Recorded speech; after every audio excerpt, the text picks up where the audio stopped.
Hi friends, அனைவருக்கும் வணக்கம். இப்போ நம்ம என்ன பார்க்க போகிறோம்?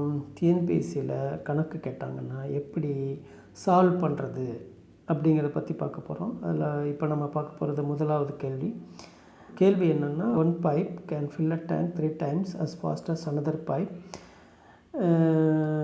If together the two pipes can fill the tank in 36 minutes, then the slower pipe alone will be able to fill the tank in how many minutes? அதாவது தமிழில், ஒரு குழாய் மற்றொரு குழாயை விட 3 மடங்கு வேகமாக ஒரு தொட்டியை நிரப்ப முடியும்.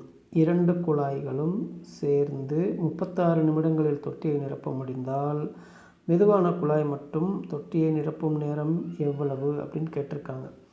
அதாவது இதில் 2 குழாய் இருக்குது. ஒரு குழாய் வேகமாக நிரப்பக்கூடியது, இன்னொன்று மெதுவாக நிரப்பக்கூடியது. வேகமாக நிரப்பக்கூடிய குழாயை நம்ம ஏன்னு வச்சுக்கிறோம், ஓகேவா? மெதுவாக நிரப்பக்கூடியது பின்னு வச்சுக்கிறோம். குழாய் பைப் ஏ 1 நிமிஷத்தில் 3 லிட்ரு நிரப்போம் அப்படின்னு சொன்னாக்கா, பிங்கிறது 1 நிமிஷத்தில் 1 லிட்ரு தான் நிரப்புது அப்படின்னு வச்சுக்கிறோம். அதாவது 3 times faster அப்படின்னா இது 3 லிட்டர் நிரப்புதுன்னா இது 1 லிட்டர் தான் நிரப்போம் 1 நிமிஷத்தில். ஸோ இது சிம்பிள். அப்போது 1 நிமிஷத்தில் இது ரெண்டும் சேர்ந்து எத்தனை லிட்டர் நிரப்புது? 1 நிமிஷத்தில் 4 லிட்டர் நிரப்புது இல்லையா? அப்போது 36 நிமிஷத்தில் இப்போ கணக்கில் என்ன சொல்லியிருக்காங்க? If together the two pipes can fill the tank in 36 minutes. 2 பைப்புகளும் சேர்ந்து அந்த தொட்டியை 36 நிமிஷத்தில் நிரப்புச்சுன்னா, அப்போ 36 நிமிஷத்தில் ஏ எத்தனை லிட்ரு?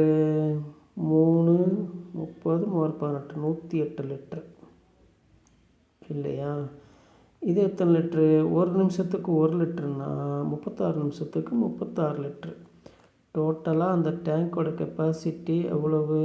144 லிட்டர்னு கண்டுபிடிச்சிட்டோம். 1 நிமிஷத்தில் பிங்கிற பைப்பு 1 லிட்டர் தான் நிரப்போம்னா 144 லிட்டர் எத்தனை நிமிஷத்தில் நிரப்போம்? 144 minutes. ஸோ இவ்வளோ தான், சிம்பிள் இல்லையா? தேங்க்யூ.